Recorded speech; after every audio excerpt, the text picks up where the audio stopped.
திருவண்ணாமலைக்கு போனோம்னா கையில் காசு இல்லாமல் திருவண்ணாமலைக்கு போக முடியாது. ஆனால் காசு இல்லாமல் போகிறதுக்கான கோயிலுக்கு நீங்கள் போக மாட்டீங்க. ஏன்னா உங்கள் மனசில் பதிஞ்சிருச்சு, எங்கே கூட்டம் அதிகமாக இருக்கிறதோ, எங்கு ஜனங்கள் அதிகமாக இருக்கிறதோ, எங்கு கடைகள் அதிகமாக இருக்கிறதோ அங்குதான் சக்தி அதிகமாக இருக்கிறது கடவுளுக்கு என்று நீங்கள் முடிவு பண்ணி விட்டீர்கள். சோழ நாட்டில் எத்தனை சிவாலயங்கள் கேட்பாரற்று கிடக்குதுன்னு உங்களுக்கெல்லாம் தெரியுமா தெரியாதான்னு எனக்கு தெரியாது.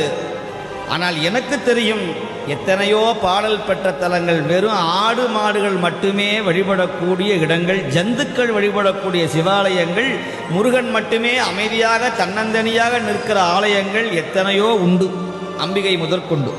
என்ன நீங்கள்லாம் என்ன பண்ணுறீங்கன்னா, அப்படி ஒரு கம்பியை கட்டி இப்படி போய் அப்படி வந்து அப்படி உள்ளே பார்த்தா ஒரு திருப்தி. நேராக பார்த்துட்டோம்னா சக்தி இல்லை அந்த சுவாமி.